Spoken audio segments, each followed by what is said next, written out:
In this video, I'll be going over 3-point estimating and Monte Carlo analysis using Microsoft Excel.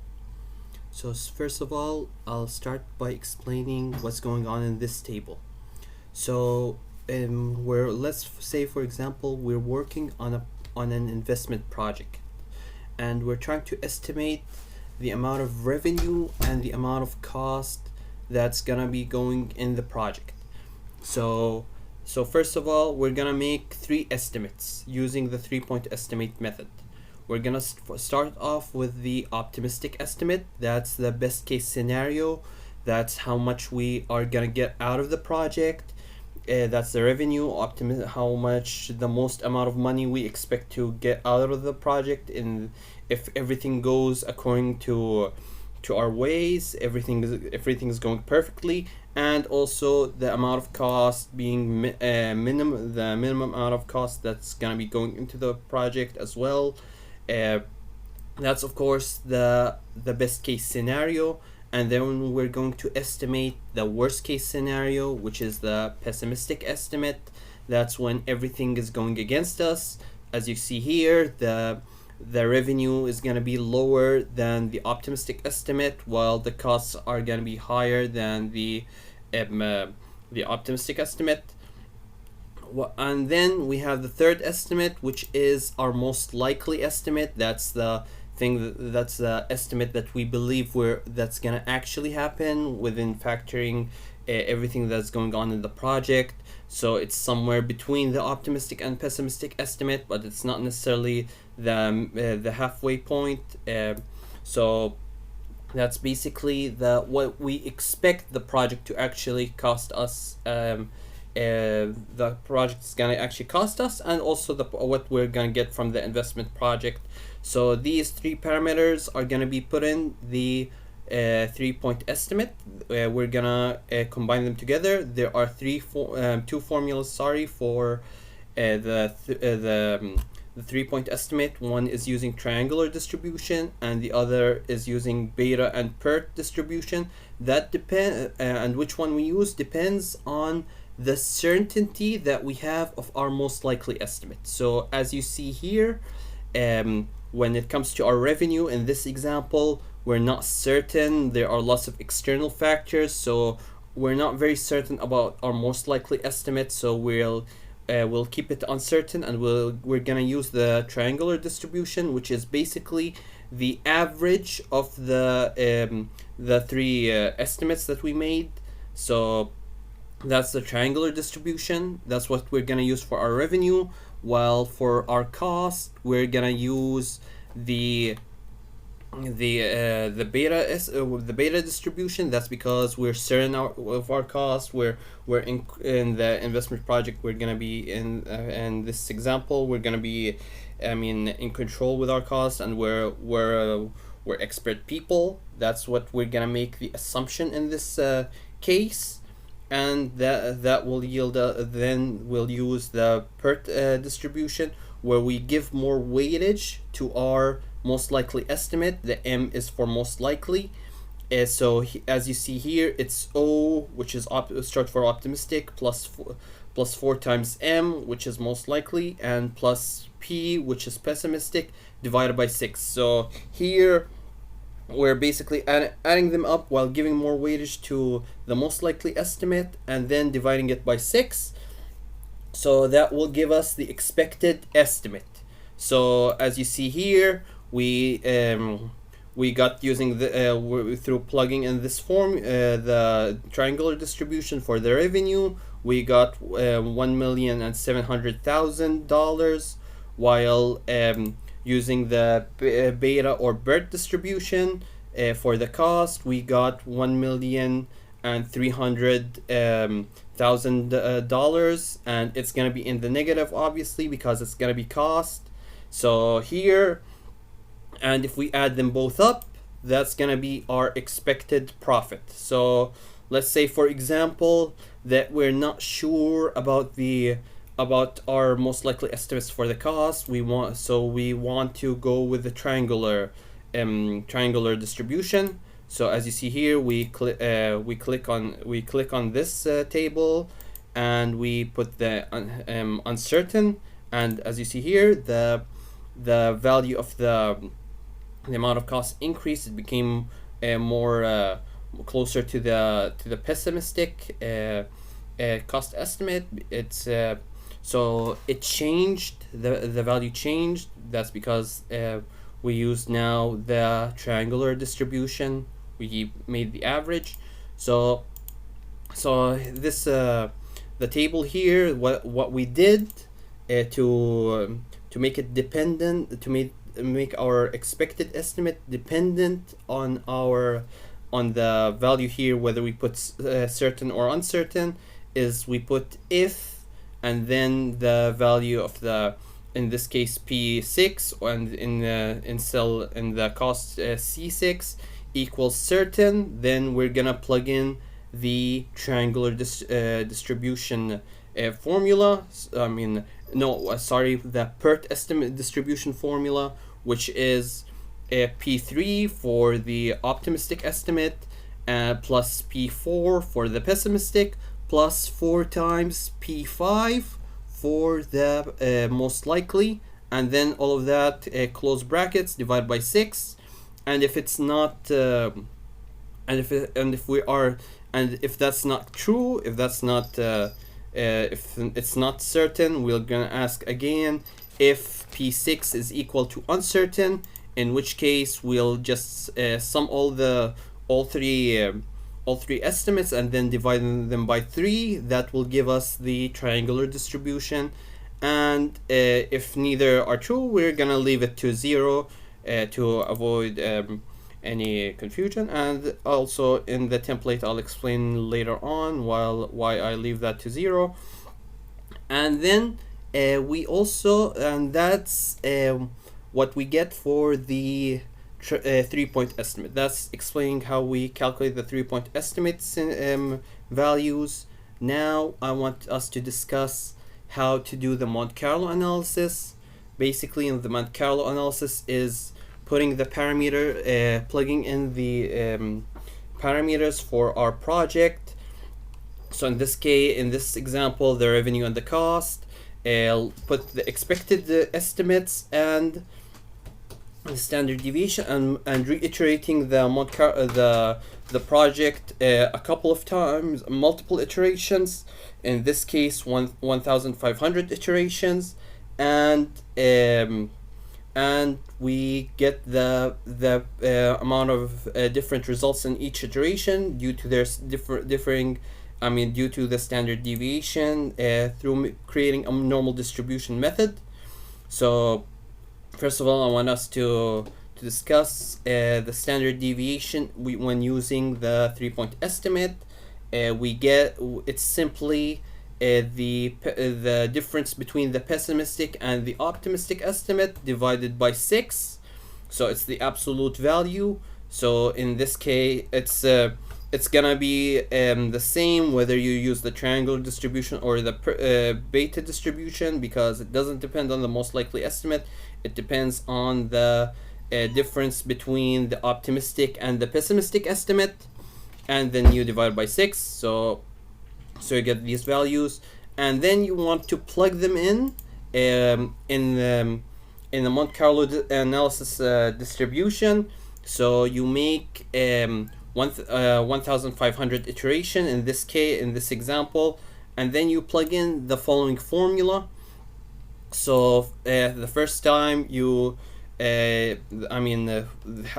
we make the formula is norm.inv. So it's the inverse of normal distribution, and then we put rand, because here we want the probability. It's from 0 to 1. We want any number, we want it to be as random as possible. That's because we're making a normal distribution from our expected estimate and our standard deviation. And here we plug in the mean, we fix it, we put the dollar signs to fix it, and we put in the mean that's for the revenue, and then that's for the revenue. So first of all, we calculate the revenue, we simulate the revenue on its own, and then we put the standard deviation for the revenue, and then when we add it up, we do the same thing. We do the same thing for the cost, and as you guys can see, it's in the cost is a negative. So if we put minus the normal invert, for in this case it will be double negative, so we add them up instead of subtracting them from each other, which wouldn't make sense. And we plug in the same formula, and then we get a value which is decided by random. So that's so we get a value based on the distribution of our expected estimates and the standard deviation. So, and we keep the revenue and the cost separate instead of doing doing one formula using the profit value. So that's because if we use the profit, we'll increase the standard deviation, which will reduce the accuracy of our estimates. And we basically put also the target cost. So we say we want for our project to have a target cost of 250,000, and if we don't reach that target, then the project is a failure. And we basically in this column we put them all dependent on the first row that we enter. So in this case, if I wanted to change it, for example, 100,000, so you get that, but let's keep it for now with 250,000. So as you see here, we iterated the project 1,500 times, and in the first iteration we got more than 250,000. So the status of the project in this iteration is a success. So here we put a formula: if G3 is less than H3 in this case, for example, then it's a failure. But if it's equal to or more than, then it's a success. So in the first iteration it was a success, the same for the third, the same for the second, the third. But as you see here, in the fourth, our value is 138,000, which is obviously less than 250,000, so it's a failure. So of course we don't want to go look at them one by one, our values here one by one. So what we do instead is make a table here that compiles all the results. So we get the minimum value here, which looks over the minimum profit column in the iterations, and gets the minimum value amongst the 1,500 iterations. I mean the maximum. Sorry, this was the maximum. And then you have the minimum, and then you get the mean. What's the most likely? What's the average profit that we got with the 1,500 distribution. So that's all well and good, but when we want to do the Monte Carlo analysis, we typically want to figure out what's the risk of failure. So here, that's the important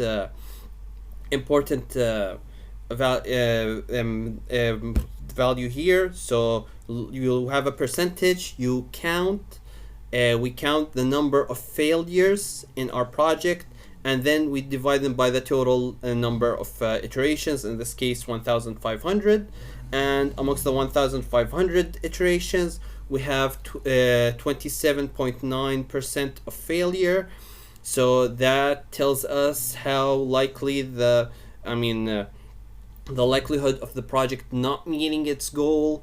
So some stakeholders, 27.9% is a bit too much, while to others, they're willing to bear the risk in order to get this amount of profit. So that of course depends on a stakeholder, but it's good to know the risk associated with the with each project, and the likelihood of success and failure. So that's the benefit of the Monte Carlo analysis. It tells you the value that you will get. I mean, the amount of times that the project might fail or might succeed. So of course, and as I said, these are done at random. So if you, for example, try to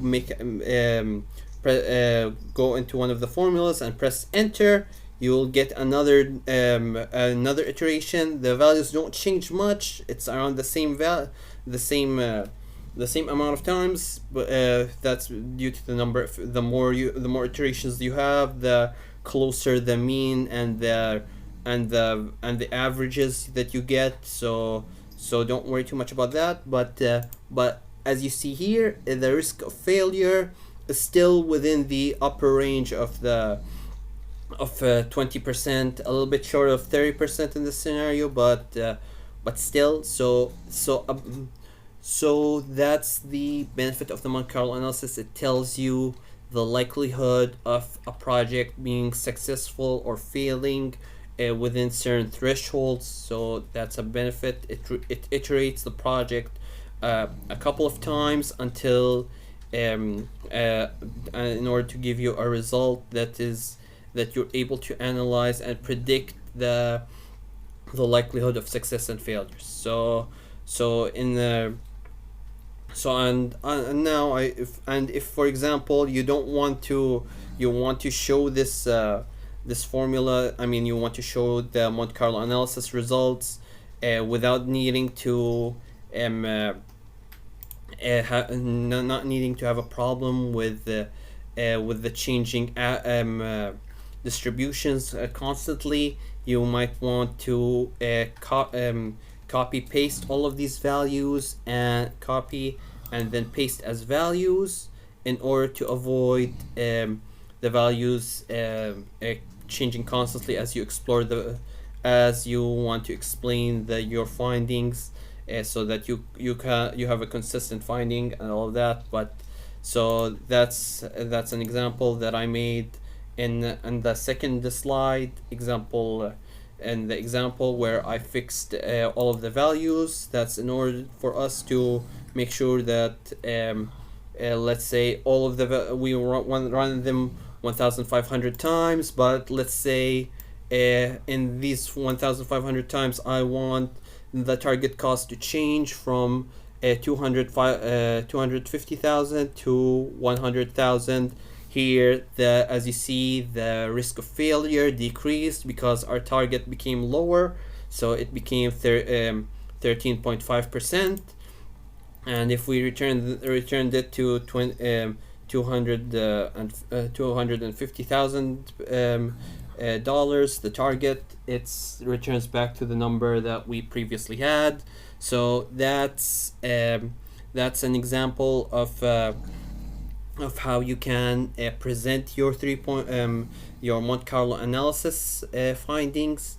And of course you're not locked with revenue and costs for the Monte Carlo analysis. That's why in this template, for example, you can put 5 different variables. Let's say you're dealing with different costs. For example, you're dealing with a certain, your work is divided into 5 areas. Sorry. So in the first estimate, the cost you would expect it to be in the optimistic negative 500. And the negative here is because we're dealing with costs, and the pessimistic is negative 800, and the most likely is negative 600. And here it's and here we'll say we're certain about it, and we do the same thing here for the second area of work. We're gonna put 400 and negative 400, and the pessimistic is negative 600, and the most likely is negative 450. And the certainty here this time we'll put uncertain, and let's keep the variable here at negative 1000. Let's say this area of work is very costly, even in the optimistic scenario, and in the pessimistic, 2000, and in the most likely it's negative 1500, right in the middle. And here let's say it's certain, and let's leave the other two empty, because in actuality, let's say for this example, we have one the only three areas of work, not five, so we're gonna leave them blank. So that's why I put here in the expected estimate, if we have neither certain or uncertain, we can leave it to 0. That's so that we can work in with our formulas. And let's say the target total, we want it to be negative 2200, negative 2200, let's say. And that will give us a result of okay, I overestimated the risk of failure. So apparently in this example, I didn't look over the total budget, but the risk of failure, of course, is very high. It's pretty much 99%. So let's add more to the budget. Let's say it's $3,000. So as you see in the total in here, the risk of failure actually became much less.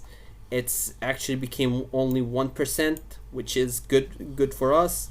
And as you see here in our expected cost, the total budget would be 2,600. That's what we would like with using our 3-point estimates. However, if we put the budget at 3,000, that would be also beneficial for us. However, let's say we want to be more frugal and put negative 2,800.